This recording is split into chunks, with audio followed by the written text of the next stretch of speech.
Assalamualaikum semuanya.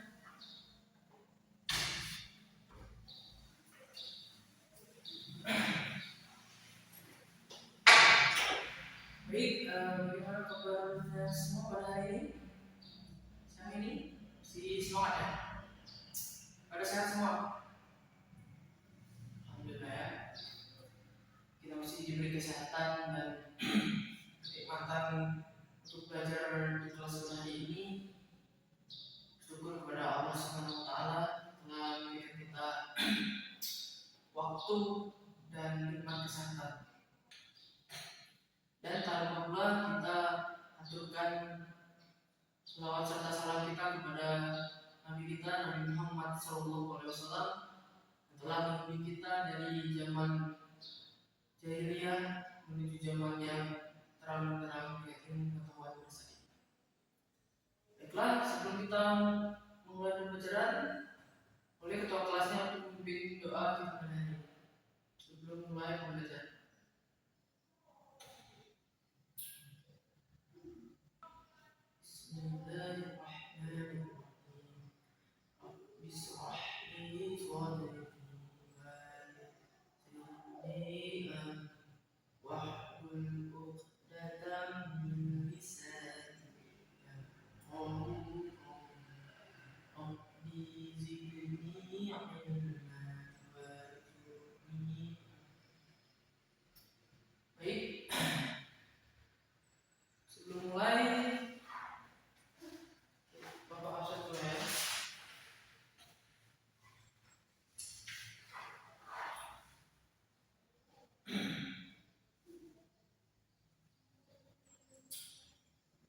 Eki, adik, Yu, Padin,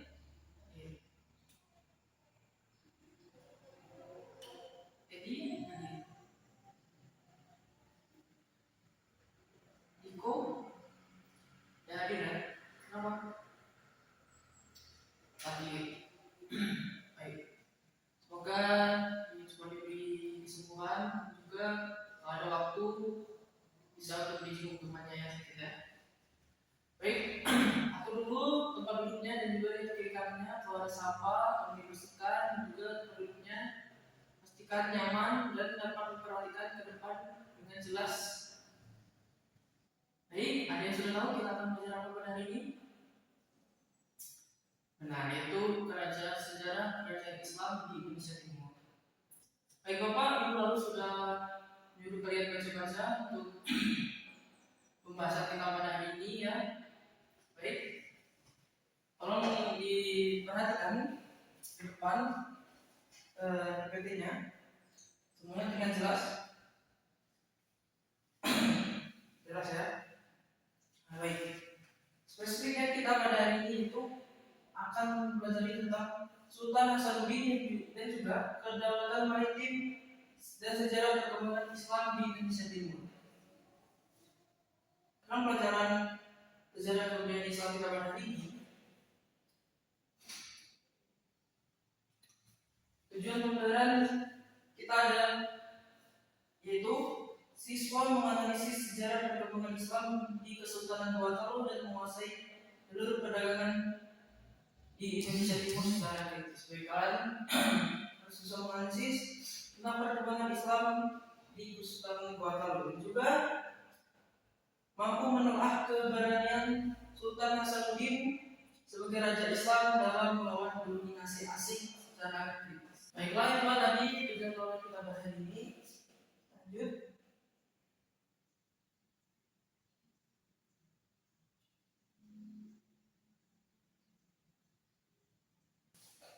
Baik, mohon diperhatikan ini ada video tentang kerajaan Gorontalo di Indonesia Timur ya.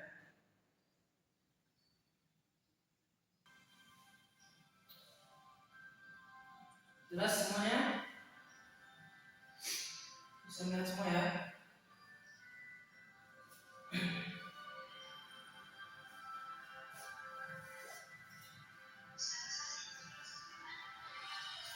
Silakan disimak dengan baik.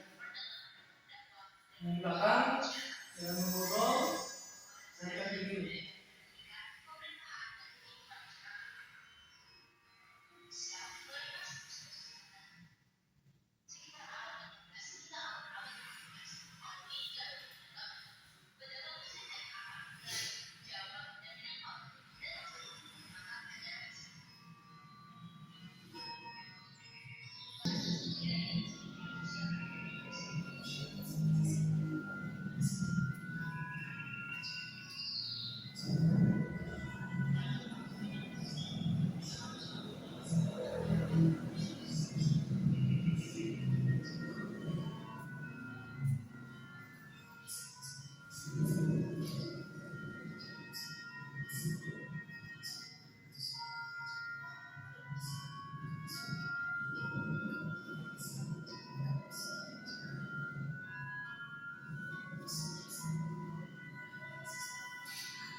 sedang menonton video singkat tentang kerajaan Islam yaitu Gua Talud di Indonesia.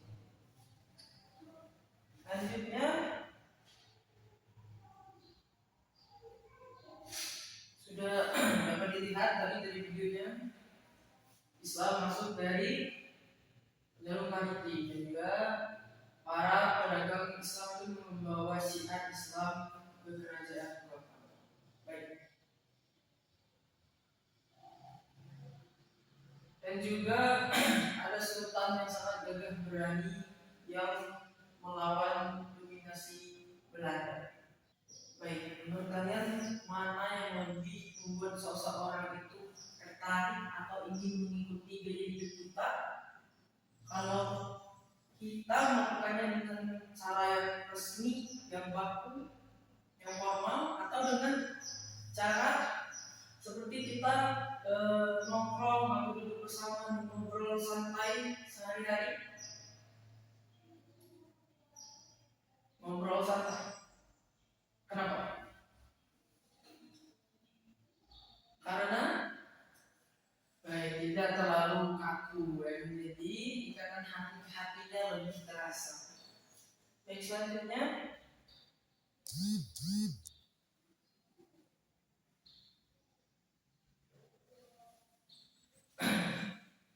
baik, gerbang Islam Indonesia Timur.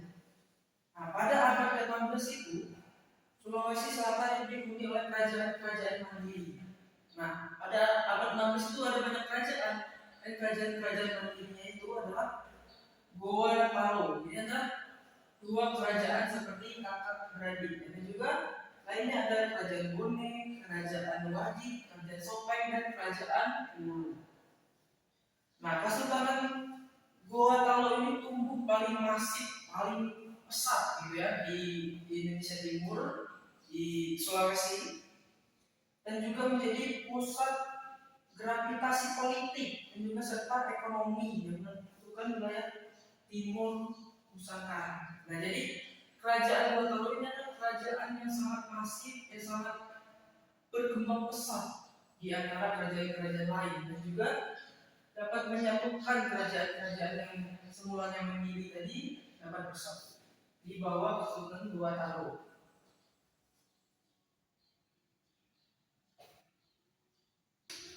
Baik, selanjutnya itu pintu masuk Islam di Sulawesi. Ini efek jalur dagang antar benua. Munculnya kerajaan Islam di Sulawesi merupakan dampak langsung dari aktivitas perdagangan yang ramai. Letak strategis berada di tengah teluk pelayaran di antara Maluku yang merupakan sumber rempah, Jawa, dan Malaka, menjadi pelabuhan transit internasional yang bebas dari pungutan minyak. Nah, karena kerajaan Goa Talud ini di tengah-tengah transit pelabuhan perdagangan pada saat itu yang sangat ramai, bisa dilihat ini dari peta pada abad ke-16. Nah, di sini kerajaan Goa Talud dengan pelabuhannya itu dengan nama Somba Opu. Jadi dari sisi timur, dari Jawa dan Malaka itu melewati transit pelabuhan Somba Opu. Jadi semua pedagang itu melewati pelabuhan Somba Opu. Jadi mereka transit, dan juga ada penyiar-penyiar Islam yang dapat masuk ke kerajaan Goa Talud itu karena pelabuhan Somba Opu yang sangat ramai menjadi pusat perdagangan pada saat itu. Nah, pelabuhan Goa Talud ini mempertemukan pedagang lokal dengan saudagar mancanegara. Itu menimbulkan interaksi hubungan dagang memudahkan para mubalik dunia menyebarkan syiar di pelabuhan. Karena pelabuhan Goa Talud ini menjadi transit dan jadi pusat perdagangan pada masa itu, jadi penyiar Islam ini lebih banyak interaksi, lebih mudah untuk menyebarkan Islam dengan hubungan antar pedagang pada saat itu, dan juga dengan masyarakat di kerajaan Goa Talud. Berikutnya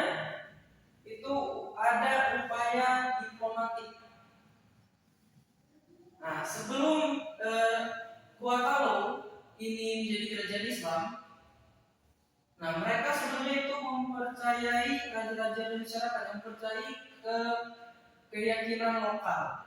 Nah, jadi ini kerajaan Gua Talo tidak langsung didirikan menjadi kerajaan Islam, tetapi karena menjadi transit dan jadi ada syiar-syiar Islam itu bersama, jadilah kerajaan Islam. Nah, awal ceritanya yaitu pertama, Raja Ternate Sultan Ba'abullah itu sempat mengajak Raja Gua Talo memeluk Islam. Namun upaya resmi ini mengalami kegagalan. Nah, sebelum kerajaan Gua Talo ini menjadi Islam, ada upaya Raja Ternate yaitu Sultan Ba'abullah yang mengajak raja dari Gua Talo ini atau yang mengajak Raja di Gua Talo yaitu Sultan Alauddin untuk masuk ke kerajaan Islam. Tapi melalui upaya resmi ini itu belum sempat tercapai.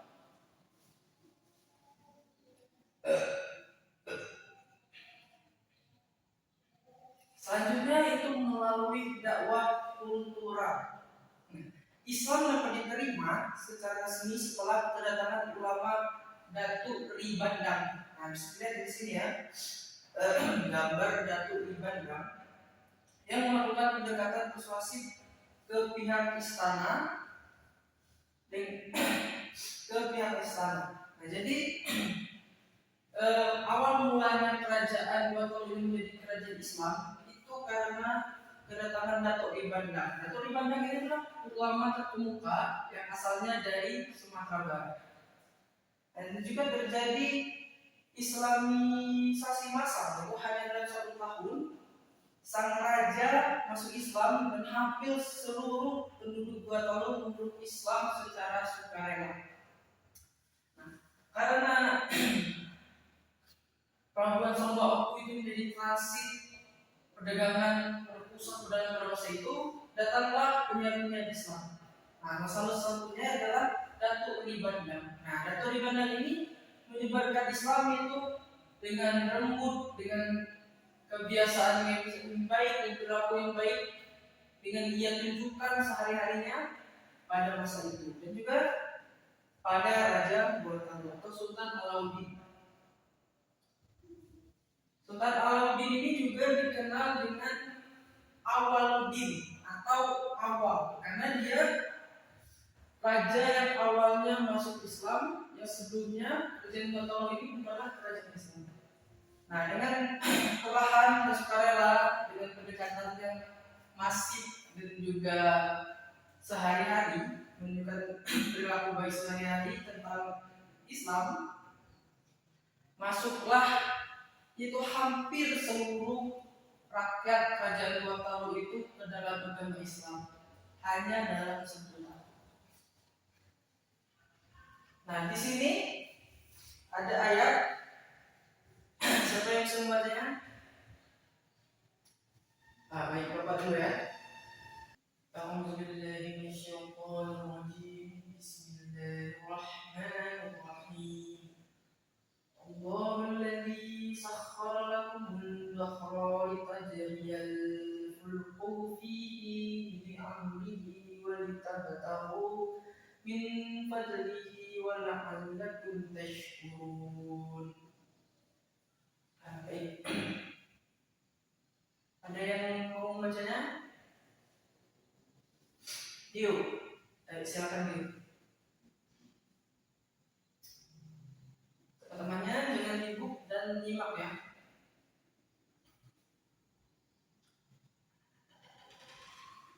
Baik sekali yuk. Jadi selanjutnya kita membacanya dengan bersama-sama ya. Bismillahirrahmanirrahim.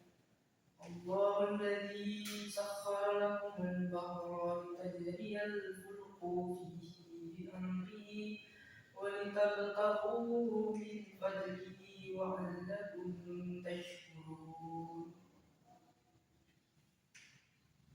Yang artinya, Allah lah yang menundukkan laut untukmu agar kapal-kapal dapat berlayar di atasnya, dengan perintahnya, agar kamu dapat mencari sebagian karunia dan agar kamu bersyukur. Nah, dari ayat ini kita bisa melihat dengan izin Allah lah laut-laut itu nelayan bisa berlayar, pedagang dengan menggunakan kapal bisa berlayar di laut dan selamat untuk mencari nafkah. Itu adalah berkat Allah yang menurunkan laut itu. Dan itu supaya kita mencari karunia-karunia Allah dan juga agar kita bersyukur betapa hebat dan luasnya kuasa Allah. Nah itulah yang menjadi pelabuhan Somba Oku itu menjadi sangat ramai dan transit perdagangannya. Dengan izin Allah, maka syiar-syiar Islam itu dapat tersebar di kerajaan Gorontalo dan Indonesia Timur. Dan ada juga prinsip hukum kesultanan. Nah, di kerajaan Gorontalo ada prinsip Tuhan menciptakan bumi dan laut untuk ini mati bersama. Laut adalah milik umum dan tidak ada yang bisa melarang pelayaran di laut lepas. Nah, dalam deklarasi ini disampaikan oleh Sultan Alawi, oleh Raja Goa. Nah, prinsip kebebasan berlayar ini membuat para saudagar Muslim dari Arab, dari Gujarat, dan dari Melayu merasa aman berlabuh di pelabuhan Somba Oku yang membawa para mubaligh seperti Datuk Ibandang tadi untuk menyebarkan Islam secara masif ke pedalaman di Indonesia Timur.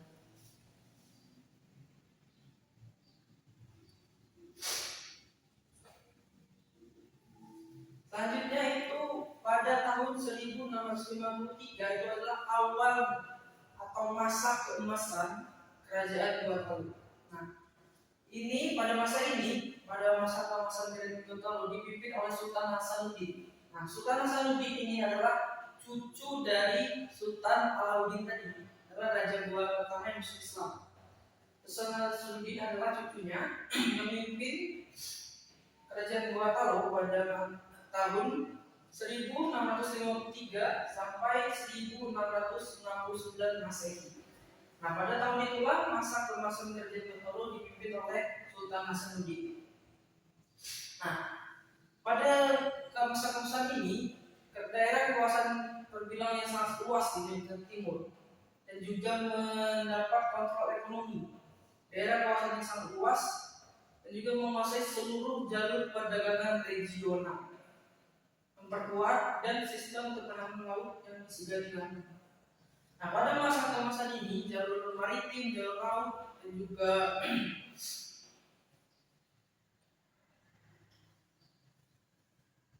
juga benteng pertahanan itu sangat kokoh dan kuat pada masa keemasan Sultan Hasanuddin.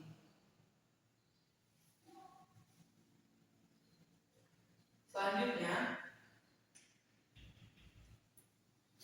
ini adalah beberapa karakter dari Sultan Hasanuddin, yaitu anti dominasi asing.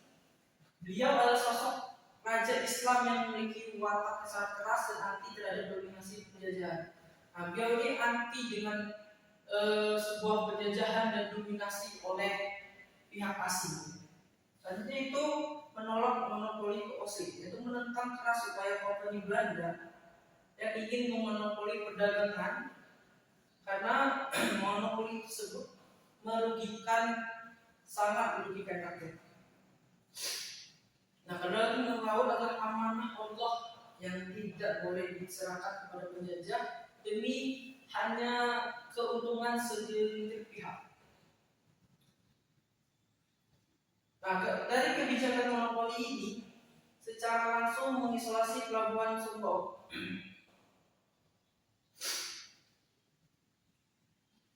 Lalu masuknya para penjajah dan VOC ke pelabuhan Somba Oku dan kerajaan Gorontalo ini adalah secara langsung mengisolasi pelabuhan Somba Oku dan ruang gerak kapal pedagang Muslim itu dibatasi. Jadi jalur transportasi para penyebar Islam dalam meluaskan syiar ke pulau-pulau lain. Nah, akibat dampak negatif dari monopoli Belanda itu mempersempit gerak dan kapal-kapal para penyiar Islam dan pedagang yang ingin ke pelabuhan Sumbawa.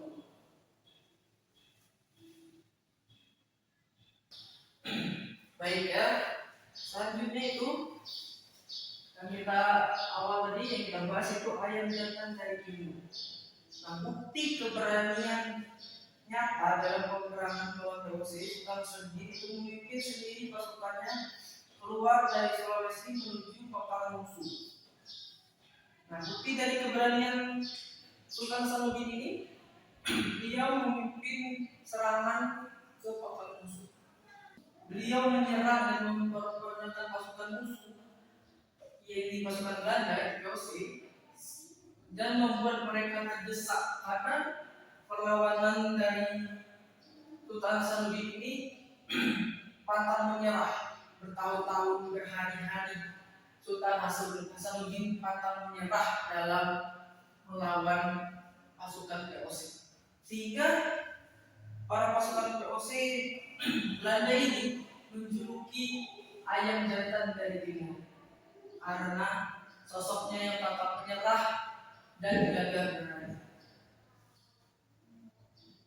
Lalu di sini ada titik balik dan keputusan Sultan Hasanuddin.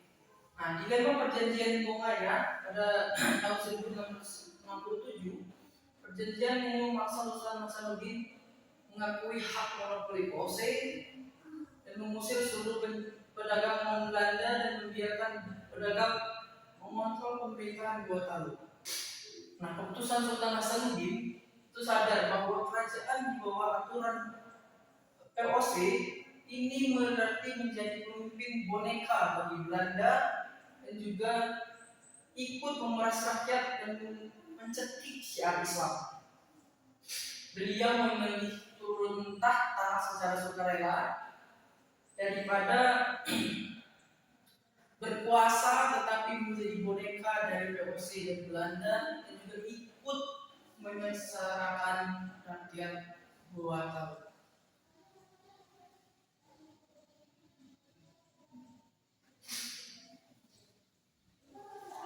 Baiknya di sini kita akan memberikan kelompok itu karena penilaian 20, Bapak akan membagi 4 kelompok dan 1 kelompok berisi 5 orang.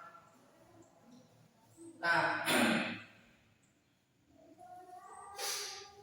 kelompok pertama itu ada kelompok ulama Songgoku, kelompok inisi Songgoku, kelompok diplomat 1 dan di kelompok diplomat 2.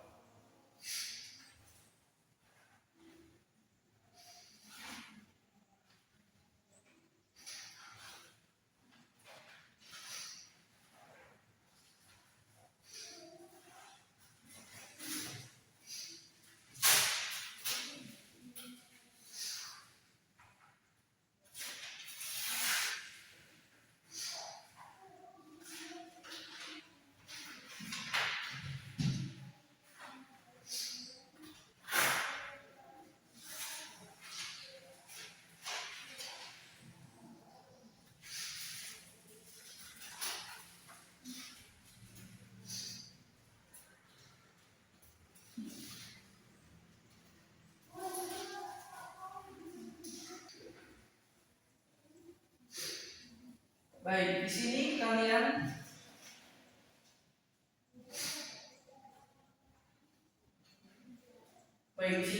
akan terbagi menjadi 4 kelompok. Nah, silakan kalian ke depan dan mengambil nama kelompoknya masing-masing ya. Nanti yang akan mendapatkan namanya kelompok ulama Songgoku, kelompok inisi, kelompok diplomat 1, kelompok diplomat 2 itu yang sama akan menjadi 1 kelompok. 1 kelompok di sini 5 orang. Nah, baik.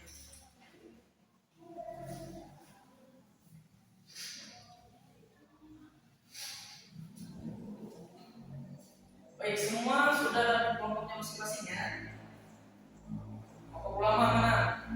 Kelompok inisi, kelompok diplomat Nah, baik, kalian duduk di kelompoknya masing-masing ya, jangan diatur dan jangan diribut. Suaranya dikecilkan. Nah, nanti Bapak akan membagikan teks yang akan kalian analisis dan kalian baca, dan juga untuk menjawab soal-soal dari Bapak akan memberikan teks dan KPD-nya kepada kalian menjawab masing-masing. Untuk kelompok ulama, ini teksnya dan juga KPD-nya. Kelompok pinisi, ini teks dan juga KPD-nya. Baik, semua sudah dapat teks dan KPD-nya masing-masing. Semua kelompok sudah dibagi teks dan KPD masing-masing.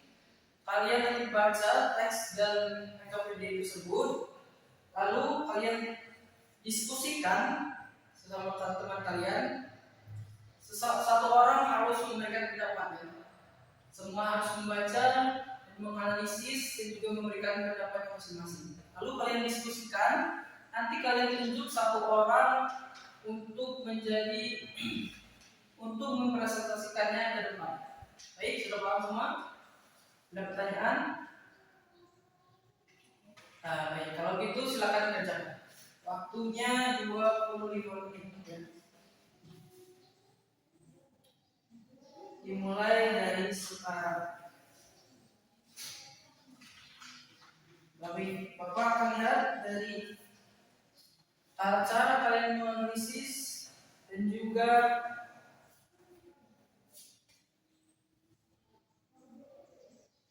pendapat yang kalian juga di dalam kelompoknya.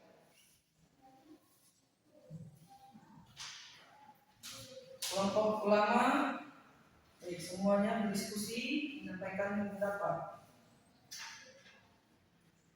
Baca dan dengar untuk kalian bisa menganalisis dan menjawab pertanyaan. Baik, pastikan suaranya hanya bisa didengar oleh kelompok sendiri. Silakan kalian diskusikan dan analisis soal yang sudah Bapak berikan.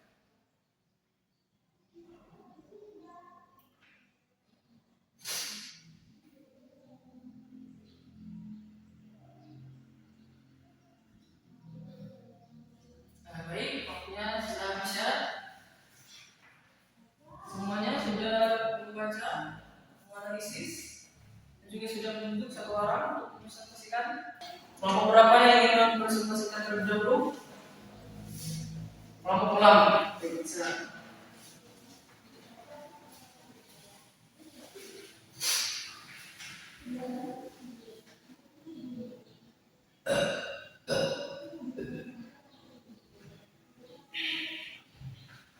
Baik, semuanya harap tenang dan perhatikan temannya mempresentasikan tugasnya. Jangan ada suara yang terdengar selain teman kalian yang mempresentasikan. Baik, silakan.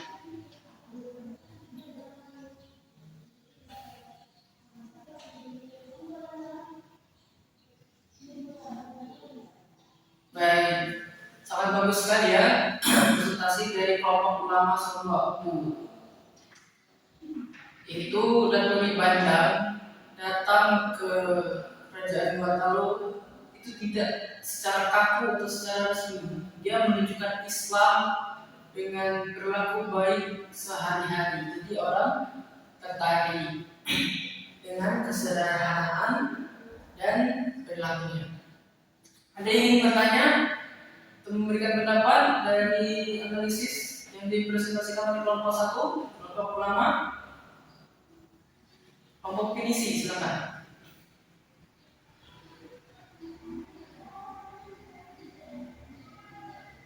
Baik, sangat bagus sekali ya.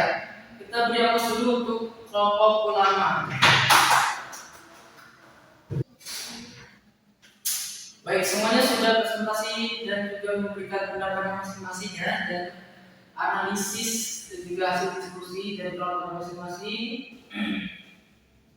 Semuanya sudah sangat benar dan analisisnya sangat mendalam, dan juga kalian sudah mengerti dari penyebaran Islam di Indonesia Timur dengan pelabuhan dan transit yang masif di kerajaan Gua Talu, dan juga keputusan Sultan Hasanuddin dalam melawan penjajahan dan monopoli dari VOC. Baik, mari kita silakan. Ada yang menyimpulkan materi kita pada hari ini? Lama ingin merangkum materi kita pada hari ini, silakan. Baik, kalau dulu lama. Baik, dari analisis kalian sudah membaca, berdiskusi, juga mendengarkan penjelasan inti dari sejarah Kerajaan Gua Talu, Sunan Gua Talu bukan hanya sekedar pusat perdagangan, melainkan juga perisai maritim menjaga tegaknya kebebasan dakwah Islam di Indonesia Barat, khususnya di Indonesia Timur. Nah, ibrah dapat kita teladani nilai integritas Sultan Gua Talu, hidayah terbukaan lebar Islam yang kilat di Sulawesi mengajarkan kita bahwa pendekatan akhlak yang baik dalam interaksi sehari-hari, yaitu dengan perdagangan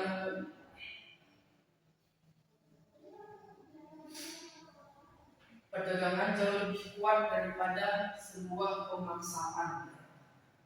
pemaksaan politik dari penguasa. Integritas tanpa batas, sifat anti dominasi asing Sultan Hasanuddin adalah pengingat bahwa harga diri bangsa dan kedaulatan umat itu berada di atas kepentingan materi dan kepentingan pribadi. Menjadi ayam jantan berarti berani berdiri kokoh membela kebenaran di saat yang lain memilih untuk tunduk. Kedaulatan adalah amanah, integritas adalah agama. Baik, itulah pelajaran kita pada hari ini. Semoga kalian mendapatkan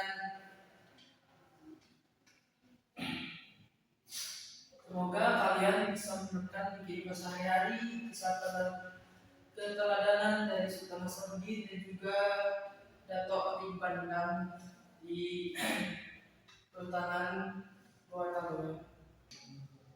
Baik, selesai materi kita pada hari ini.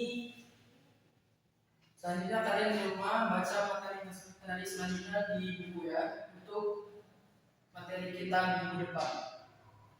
Beri pos dulu semua.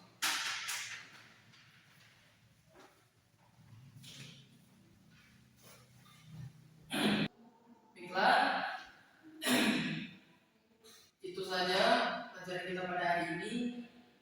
Semoga yang kita pelajari hari ini dapat kita terapkan dalam kehidupan sehari-hari, itu cara kita bersikap dan berperilaku sehari-hari, dan juga baik.